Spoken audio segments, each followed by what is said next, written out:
मिथिला मैथिल जिंदाबाद जिंदाबाद जिंदाबाद। मिथिला राज्य जिंदाबाद जिंदाबाद जिंदाबाद। राम सुफल यादव जिंदाबाद जिंदाबाद जिंदाबाद। जन मिथिलांचल मोर्चा जिंदाबाद जिंदाबाद जिंदाबाद। राम सुफल यादव जिंदाबाद जिंदाबाद जिंदाबाद। जन मिथिलांचल मोर्चा जिंदाबाद जिंदाबाद जिंदाबाद। गंगा प्रसाद महतो जिंदाबाद जिंदाबाद जिंदाबाद। राम कुमार सिंह जिंदाबाद जिंदाबाद जिंदाबाद। राजा राम सिंह जिंदाबाद जिंदाबाद जिंदाबाद। मिथिलेश पासवान जिंदाबाद जिंदाबाद जिंदाबाद। राजवेंद्र यादव जिंदाबाद जिंदाबाद जिंदाबाद। विजेंद्र यादव जिंदाबाद जिंदाबाद जिंदाबाद। रीना कुमारी जिंदाबाद जिंदाबाद जिंदाबाद। रंजना चटर्जी जिंदाबाद जिंदाबाद जिंदाबाद। शिखा कुमारी जिंदाबाद जिंदाबाद जिंदाबाद। सुधीर झा जिंदाबाद जिंदाबाद जिंदाबाद। बीरबल यादव जिंदाबाद जिंदाबाद जिंदाबाद। जन मिथिलांचल मोर्चा जिंदाबाद जिंदाबाद जिंदाबाद। मिथिला राज्य जिंदाबाद जिंदाबाद जिंदाबाद। मिथिलाबाद जिंदाबाद जिंदाबाद जिंदाबाद।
भूख गरीबी सकरी पलायन रोजगारक कोनो नहीं साधन।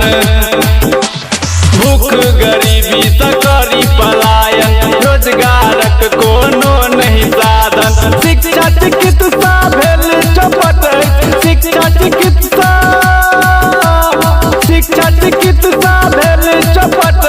अब अहाँ जन जन के बताओ जन जन के बताओ अपन मिथिला राज्य बनाओ।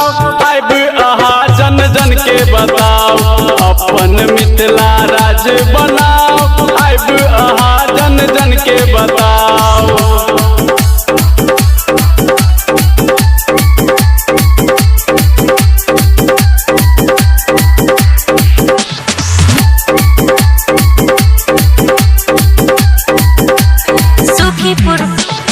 माँ मैथिली अछि अहाँ उपेक्षित कठिन भाषा हिंदी अछि चर्चित। माँ मैथिली अछि अहाँ उपेक्षित कठिन भाषा हिंदी अछि चर्चित। राम सुफल यादव सन अहाँ आबि कऽ राम सुफल यादव सन अहाँ आबि कऽ जन जन से आंदोलन कराओ। अपन मिथिला राज्य बनाओ जन जन से आंदोलन कराओ। अपन मिथिला राज्य बनाओ जन जन से आंदोलन कराओ।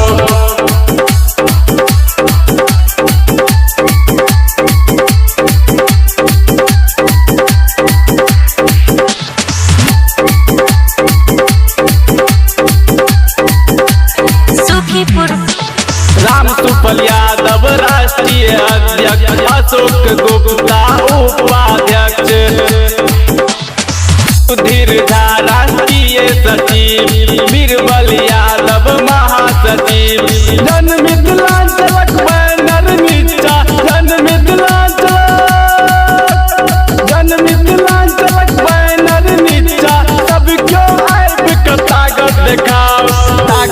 देखाओ, अपन मिथिला राज्य बनाओ, जन जन सा आंदोलन कराओ, अपन मिथिला राज्य बनाओ।